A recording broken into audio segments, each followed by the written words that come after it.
তোলাবাজি শ্লীলতাহানির মতো একাধিক অভিযোগে বৃহস্পতিবার রাতে গ্রেফতার হন স্বরূপ বিশ্বাস।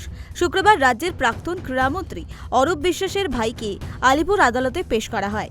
আগামী 18 জুন পর্যন্ত স্বরূপ বিশ্বাসকে পুলিশি হেফাজতে রাখার নির্দেশ দিয়েছে আদালত। অর্থাৎ আপাতত 13 দিনে পুলিশি হেফাজতেই থাকতে হবে ফেডারেশনের প্রাক্তন সভাপতিকে। বৃহস্পতিবার রাতে বিশ্বাস ব্রাদার্সের স্বরূপ গ্রেফতার হতেই ফুঁসছে টলিপাড়া। স্বরূপের স্বৈরাচার নিয়ে ক্ষোভে ফেটে পড়েছেন ইন্ডাস্ট্রির কলা কৌশলীরা। দেবলীনা দত্ত থেকে কণিকা ব্যানার্জি, পরিচালক সুদেষ্ণা রায় সহ আরও অনেকেই স্বেচ্ছার হয়েছেন। এতদিন ধরে বহু মানুষের কাছে আমারই সতীর্থদের বহু সতীর্থদের কাছে যা যা শুনে এসেছি তাদের একেবারে সরাসরি অভিজ্ঞতার কথা, সেটা শুনে মনে হচ্ছে এটাকে কর্মফল ছাড়া আর কোনো শব্দ আমি খুঁজে পাচ্ছি না। আর আমারকে যেটা ভোগ করতে হয়েছে 2 বছর ধরে টানা, আমার যে শোয়ের অ্যাডভান্স নেওয়া ছিল সেগুলোও বাতিল হয়েছিল এবং কাজও বাতিল হয়েছিল। আমাদেরকে তো কখনো সরাসরি বলা হয়নি যে আপনি ব্যান, অমুকজন আপনাকে ব্যান করেছে, কিন্তু কোনো এক অজ্ঞাত কারণে কাজ পাচ্ছিলাম না, আবার 4 তারিখের পর থেকে পাচ্ছি। তাহলে সেইভাবে যদি সরলীকরণ করা হয়, ব্যাপারটাকে যদি করা যায়, তাহলে কর্মফল ছাড়া আর কি বলবো। তবে এটুকু তার সাথে বলার বোধহয় জরুরি যে কোনো একজন দুজন মানুষের কীর্তি তো এগুলো নয় যেগুলো এত বছর ধরে হচ্ছে। এটা একটা গোটা সিন্ডিকেট, এবং গোটা সিন্ডিকেটের কীর্তি বন্ধ করার প্রয়োজন আছে বলে আমি মনে করি। এবং আমাদের ইন্ডাস্ট্রিও দায়ী খানিকটা তার জন্য। যখন জানি যেটাই হোক না কেন, যা চলছিল তার থেকে অনেক ভালো হবে।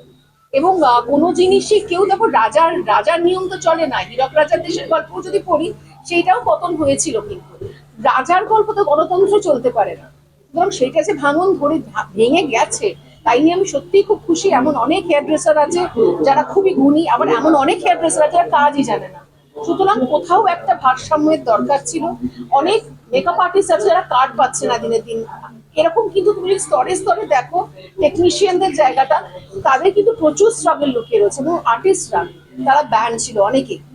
আমি তো টুকটাক কাজ পাই, তাইভাবে চালিয়ে নিচ্ছিলাম, কোনোদিনও কমপ্লেন করিও নি। কমপ্লেন করার ঠিক আছে, চলছিল আমার জীবন।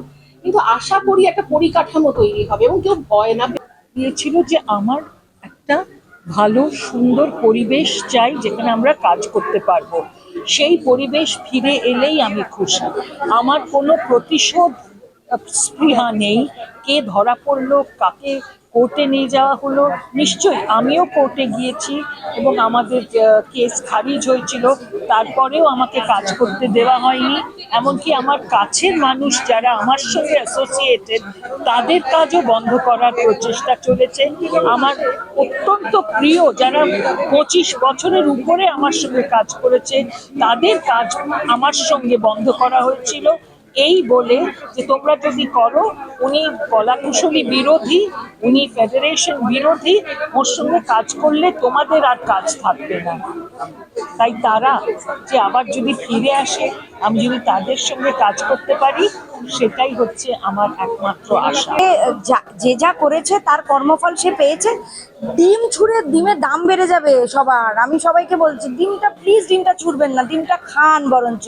মানে অজায়গায় ডিমটা ছুঁড়ে লোকসান হচ্ছে। আর এমনিতে তো এত বছর এত লোকসান হয়েছে, এরপরে আর কোনো লোকসান করবেন না। স্বৈরাচার স্বরূপের গ্রেফতারের পর মুখ খুলছেন রাজনৈতিক ব্যক্তিত্বরাও। কড়া ভাষায় আক্রমণ শানিয়েছে শাসক শিবিরের ওপর। আমি অনেকের অনেক রাগ আছে। উনি যে গ্রেপ্তার হয়েছেন সেই বিষয়ে কি বলতে চাইবে, যে এবার কি তাহলে বর্ষায় ভয় একেবারে আউট, এটাই বোঝানো হচ্ছে? গ্রেপ্তার হয়েছে, যা ছাড় টাকা কি হয়েছে না হচ্ছে, কত তুলনার সম্বন্ধে কি কি কেস আছে, কি কি সাবজেক্ট হইল, ধারাগুলো দেখলাম, সব সাবজেক্টগুলো তখন ডিসাইড হবে পরে। এটা আজকে মানে স্বরূপ বিশ্বাস গতকাল গ্রেপ্তার হওয়ার পর খুশির হাওয়া।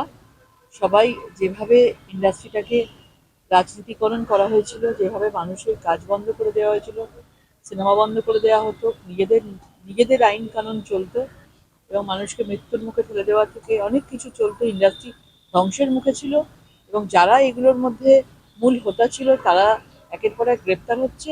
তা সবচেয়ে ভালো খবর, আশা করব আমাদের এই নতুন সরকার এসছে, ইন্ডাস্ট্রির মধ্যে কোনো রাজনীতি পরিবর্তন হলেও রাজনীতির কোনো রং থাকবে না।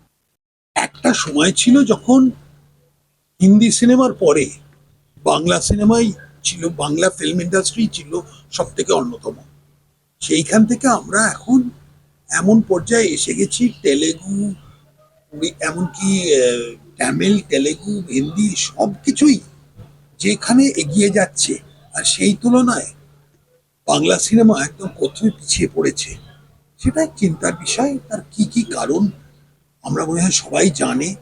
সে কারণগুলো এখন সামনের দিনে আমরা অন্য কিছু একটা করতে পারি কিনা, সেটাই একটা।